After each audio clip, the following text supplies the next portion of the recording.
What's up guys? So today I'm going to be going over the top 5 cheapest mods in my opinion to do to your new Edge Mustang. Now obviously if I turn the camera around you can see I've got a lot of stuff done to this thing, and if you are new here, go and check out my videos because I do film a lot of stuff based around this car. I'm honestly really happy with the way it sits right now, and I figured I'd go over some of the top 5 cheapest mods that I think are the best to do.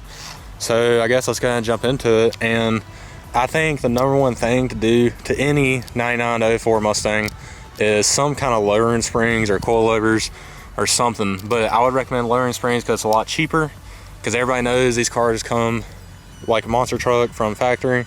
These can actually range anywhere from about $200 to about $350. Now if you are wondering what's on my car, I do have the iBox Sport line lowering springs. Those were $350, but I think they are worth it because it gives you that good look, and it does make the car feel a lot better in like turns, makes you more confident. Now the only thing is you obviously will be going to a stiffer spring, so the ride quality won't be as good as stock, but I think you will notice a huge improvement.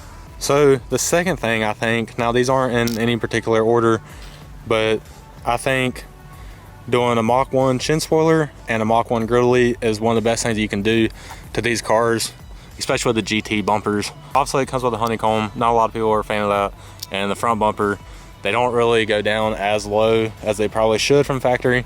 So if you added that Mach 1 chin spoiler and then the grill delete with the pony, I think it does make the front end of the car look a whole lot better. If you want to do this setup, there is actually a kit that you can buy, and it's only $115, so it's really cheap, and it's a huge benefit from it. Now the next thing, if I go ahead and pop the hood, I will show you the next thing that I think is the best. Alright, so I know this is really basic, but I think a cold air intake, obviously it looks a whole lot better, and I mean you don't really benefit from it, but it makes the car breathe a whole lot better, and it really gets rid of that stock nasty intake that comes with these cars. Now these can range, depending on how cheap you go, I mean these can range anywhere from about like $80 to about $400. Now some stuff does get pricey, like my JLT, I don't remember exactly the exact price, but I think it was around $250. Now is it worth spending $250 on that? Probably not, but I do think it's cool because you do hear a little bit of induction noise, I guess, just from it sucking more air in, which I mean it's kind of cool, but I mean it's not really anything special.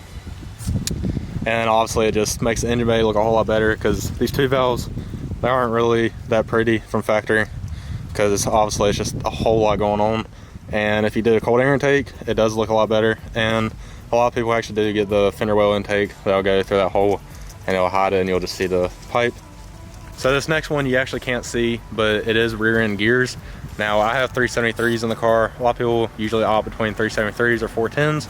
I think 373s are better in the 2 valves, unless you're like, I guess, launching the car and trying to do all that.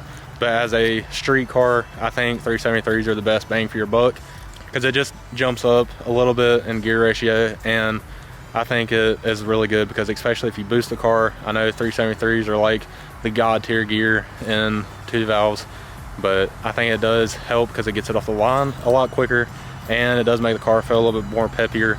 So it will feel faster, but you won't really be gaining any horsepower from it. And I have the Ford Performance 373 rear end gears, and these actually costed me $300. And now that's not installation. I know some shops would charge a lot, some shops might not. I was lucky to know a guy that would do it for me, because I ain't doing all that. I don't exactly remember what he charged me, but it wasn't his specialty. He was a fab guy, and he actually builds tons of turbo kits, but I was lucky enough and he was willing to help me.